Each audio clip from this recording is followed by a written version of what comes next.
Umaga pa lang, tinamaan na po ng brownout ang ilang lugar sa Metro Manila. Kinahaponan, muling nag-red alert ang Luzon Grid dahil sa problema sa supply. Pagsiguro naman ng Meralco, hindi nila inaasahang magkakaroon ng mga brownout ngayong Semana Santa. Tinutukan po yan ni Ivan Mayrina. Alas 9 pa lang ng umaga kanina, itinaas na ang yellow alert sa buong Luzon Grid. At pagsapit ng alauna hanggang alas 4 kung kailan pinakamataas ang demand, itinaas ang red alert.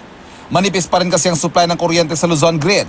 10,619 ang peak demand, 10,569 ang available capacity o reserbang 50 megawatts lang. Pero hindi naman kinailangan magpatupad ng rotational brownout.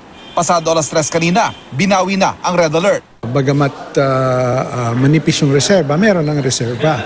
Hindi kamukha nung Biyernes na talagang nagkaroon tayo ng kakulangan sa sistema. No?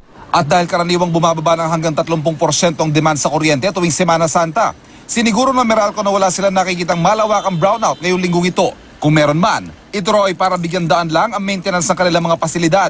Humarap din kanina sa DOE ang mga kinatawa ng mga plantang sabay-sabay at bigla ang bumigay nitong April 9. Iba-iba man ang ibinigay na kadahilanan ng pagpalya ng mga planta. Sabay-sabay nilang iginiit na walang sabuatang nangyari.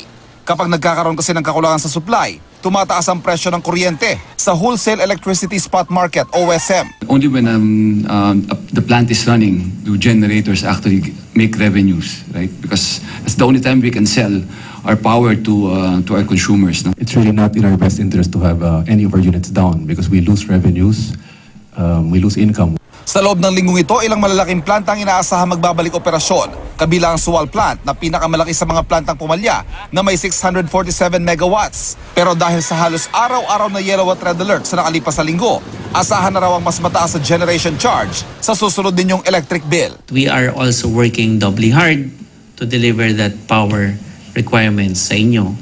At pangalawa, meron tayong mga nilalagay na consumer protection measures. Ivan Mayrina, Nakatutok, 24 Oras.